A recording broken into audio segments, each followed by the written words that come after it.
ಎಲ್ಲರಿಗೂ ನಮಸ್ಕಾರ. ಅಮ್ಮ ಕನ್ನಡ ಚಾನಲ್ಗೆ ಸ್ವಾಗತ. ವರ್ಷಕ್ಕಾಗುವಷ್ಟು ಹುಣಸೆಹಣ್ಣನ್ನು ಇವಾಗ ಹುಣಸೆಹಣ್ಣಿನ ಸೀಸನ್ ಆಗಿರೋದ್ರಿಂದ ತಗೊಂಡು ನಾವು ಇಟ್ಕೊಂಡಿರ್ತೀವಿ.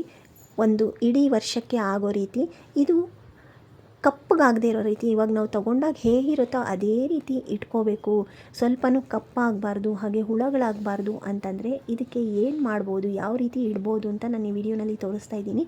ವಿಡಿಯೋನ ಸ್ಕಿಪ್ ಮಾಡದೆ ಕೊನೆವರೆಗೂ ನೋಡಿ. ಇಷ್ಟ ಆದರೆ ಲೈಕ್ ಮಾಡೋದನ್ನು ಮರಿಬೇಡಿ.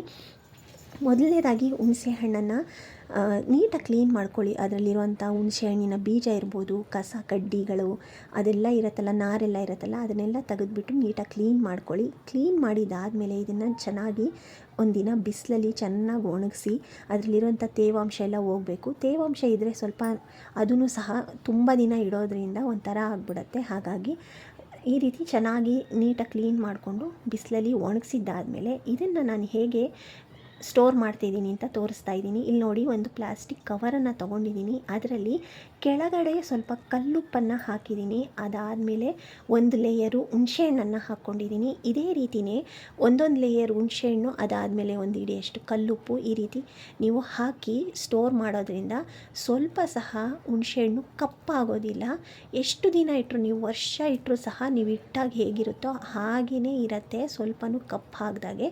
ಇಲ್ಲಿ ನೋಡ್ತಾ ಇದ್ದೀರಲ್ಲ, ನಾನು ಮಾಡ್ತಾ ಇರೋದು ಒಂದು ಲೇಯರು ಕಲ್ಲುಪ್ಪು, ಹಾಗೆ ಒಂದು ಸ್ವಲ್ಪ ಹುಣಸೆಹಣ್ಣನ್ನು ಅದ್ರ ಮೇಲೆ ಹಾಕಿಬಿಟ್ಟು ಅದಾದಮೇಲೆ ಇನ್ನೊಂದು ಸ್ವಲ್ಪ ಕಲ್ಲುಪ್ಪು, ಆ ರೀತಿ ಎಲ್ಲ ಹುಣಸೆಹಣ್ಣನ್ನು ನಾನು ಇಲ್ಲಿ ತೊಗೊಂಡಿರೋದು ಒಂದು 5 kg ಅಷ್ಟು ಹುಣಸೆ ಹಣ್ಣಿದೆ.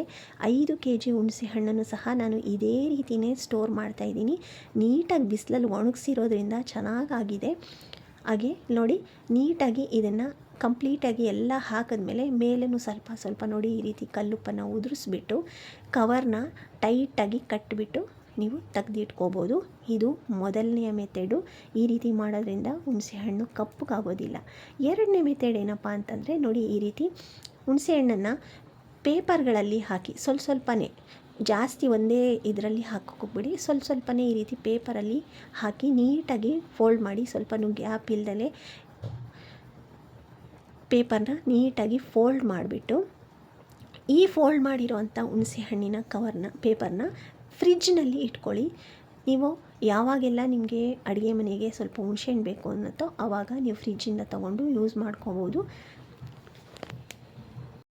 ಈ ರೀತಿ ಹುಣಸೆ ಹಣ್ಣನ್ನು ಫ್ರಿಜ್ನಲ್ಲಿ ಇಟ್ಕೊಂಡು ನೀವು ಬಳಸೋದ್ರಿಂದನೂ ಸಹ ತುಂಬ ದಿನಗಳ ಕಾಲ ಕಪ್ಪಾಗದ ಹಾಗೆ, ಹಾಳಾಗದ ಹಾಗೆ ನಾವು ಇಟ್ಕೋಬೋದು. ಸೊ ಈ ವಿಡಿಯೋ ಇಷ್ಟ ಆಗಿದ್ದರೆ ಲೈಕ್ ಮಾಡೋದನ್ನು ಮರಿಬೇಡಿ.